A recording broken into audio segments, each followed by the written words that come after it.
बच्चों, आज हम हिंदी संत काव्य या हिंदी संत काव्य परंपरा के संदर्भ में पढ़ेंगे और इस शीर्षक को मैं बहुत विस्तार पूर्वक आपको समझाऊंगी।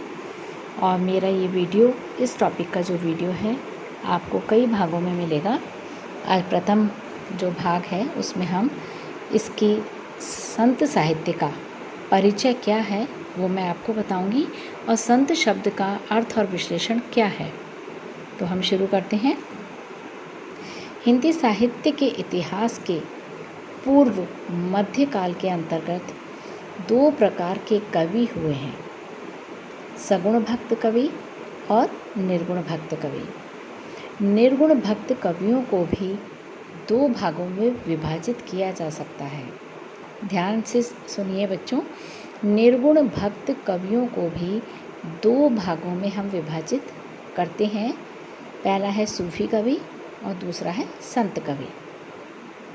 जिन्होंने ईश्वर को निर्गुण मानते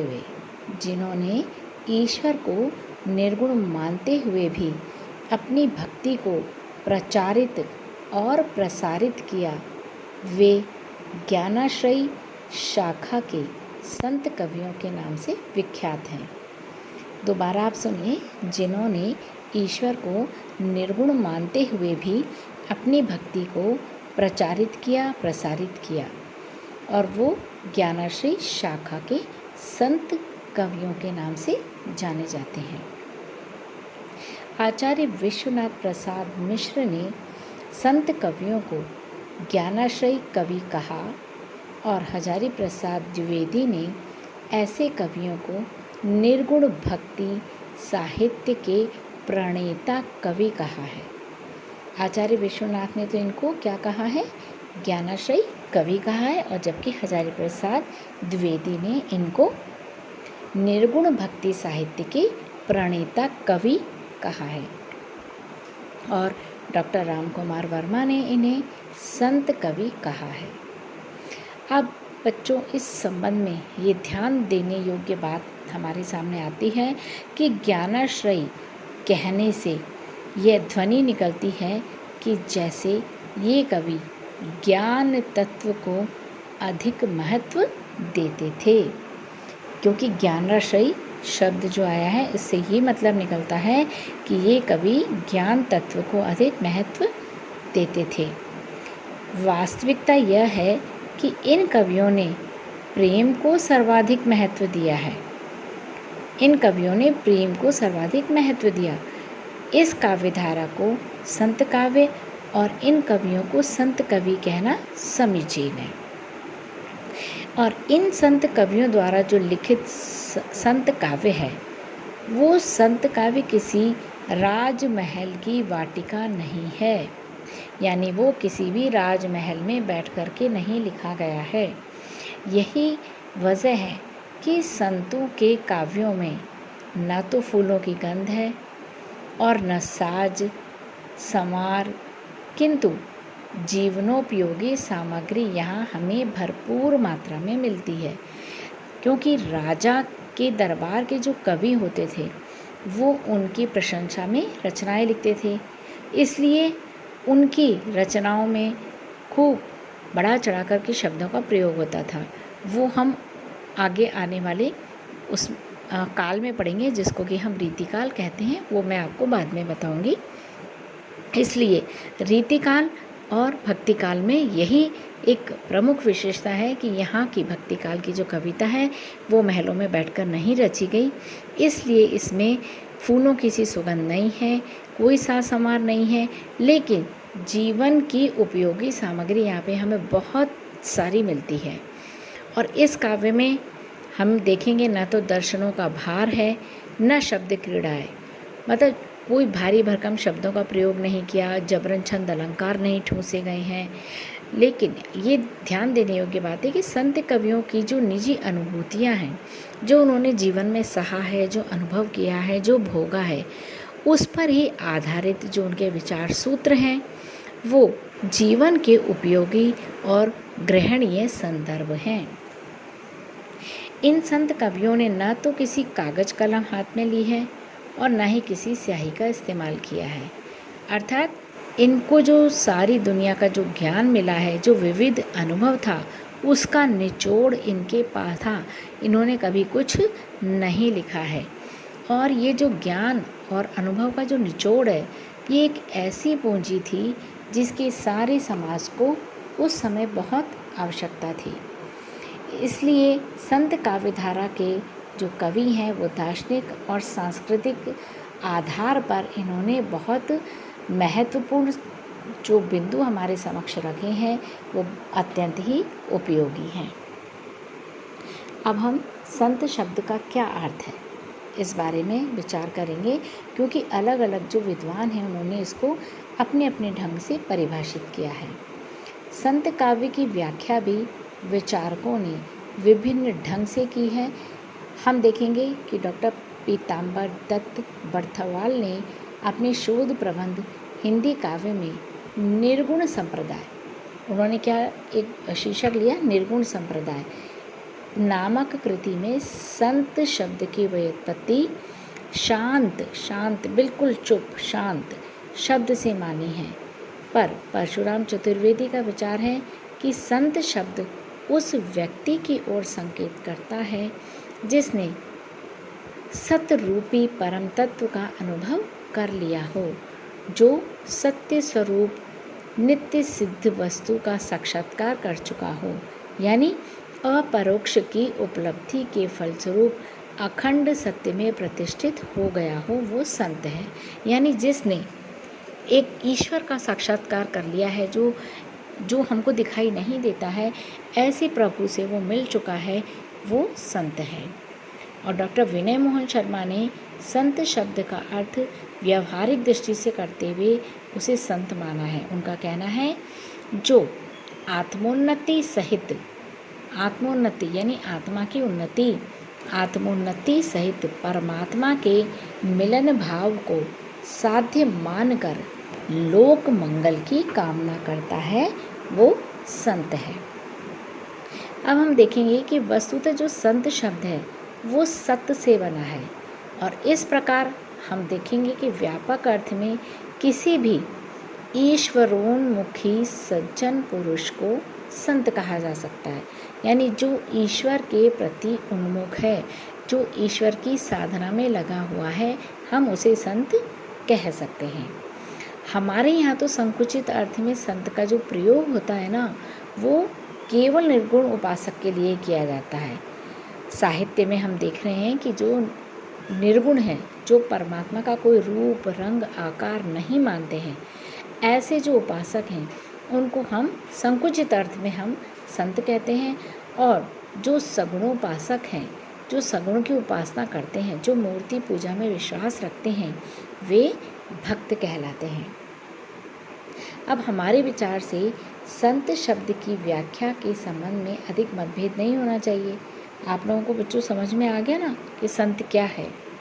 इसलिए हम ये देखेंगे कि व्यवहारिक और व्यापक अर्थ में हम किसी भी सज्जन, यानी सज्जन का अर्थ यहाँ पर क्या आएगा, प्रतीकात्मक शब्द है।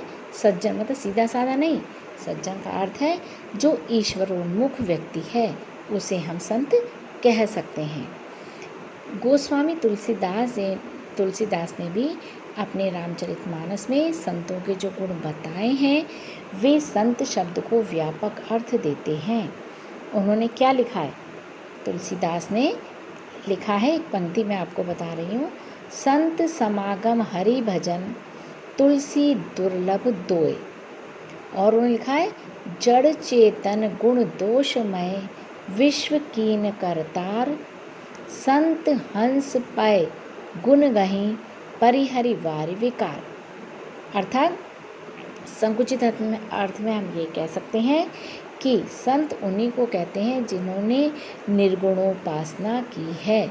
इसके विपरीत जिन भावुक व सहृदय कवियों ने ईश्वर की आराधना सगुण भाव से की है, उसे हम भक्त कहते हैं। अब बच्चों आपको समझ में आ गया होगा कि व्यापक अर्थ में अगर हम ग्रहण करते हैं तो भक्त और संत में बहुत अंतर नहीं है, क्योंकि भक्त सगुण की उपासना करता है और संत निर्गुण की उपासना करता है। संत और संत काव्य जैसे शब्दों का प्रयोग नया तो नहीं है, इसका पहले प्रयोग कालिदास ने भी किया है। अब आप ध्यान दो कि ये संत शब्द कहाँ से आया है। कालिदास ने संत शब्द का प्रयोग ठीक उसी अर्थ में किया है जिस अर्थ में आज वह निर्गुण धारा के कवियों के लिए किया जाता है।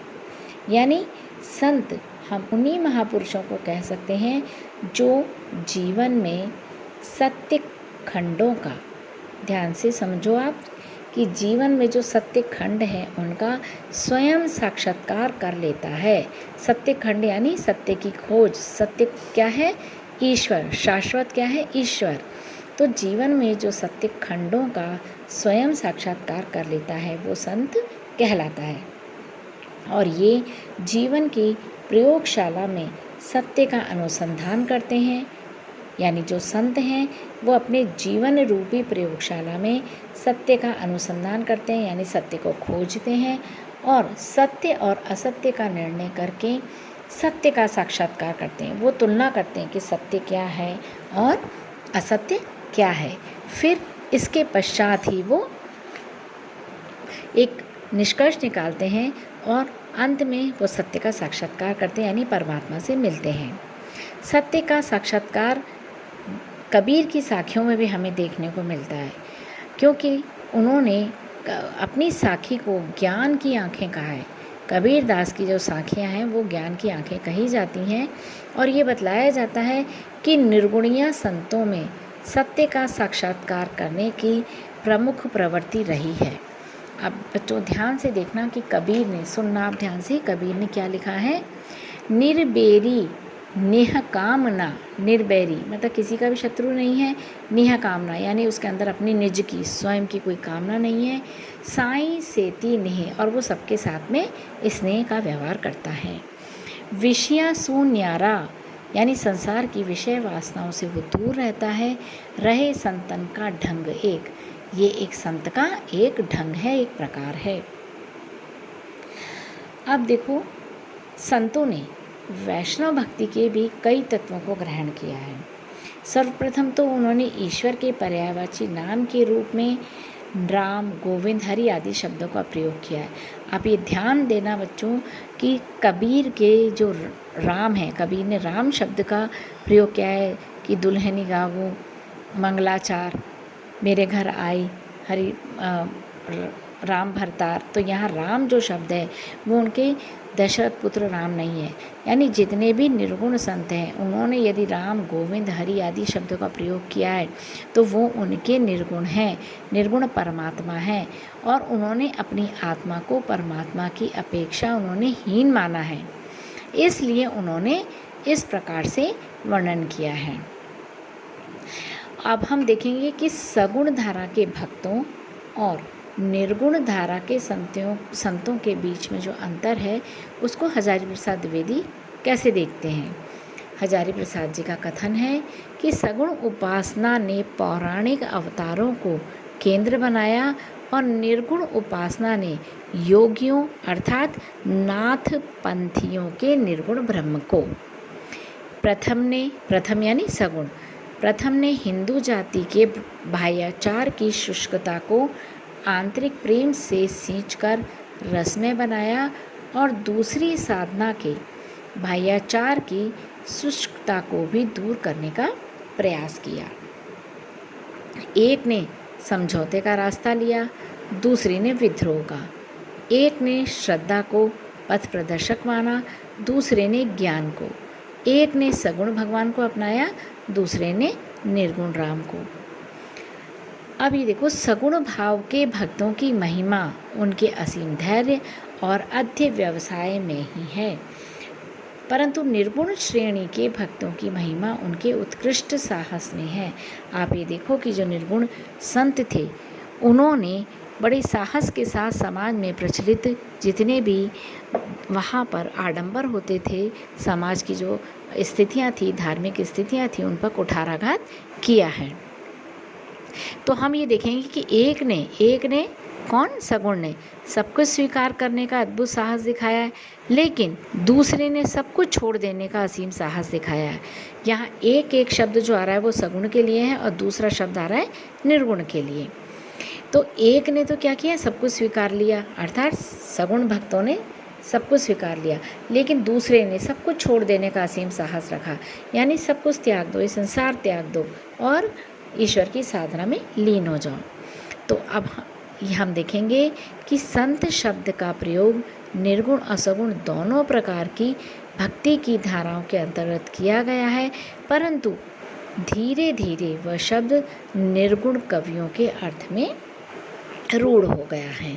तो यहाँ पर ये समझने वाली बात है कि जहाँ संत शब्द का प्रयोग आएगा, जहाँ संत शब्दों की एक श्रेणी अलग रख दी है, वो निर्गुण पंथी हैं, वो निर्गुण परमात्मा को मानते हैं। निर्गुण यानी जिसमें कोई गुण नहीं है, कोई शरीर नहीं है, कोई रंग रूप नहीं है, ऐसे निर्विकार निराकार परमात्मा को मानने वाले संत कहलाते हैं।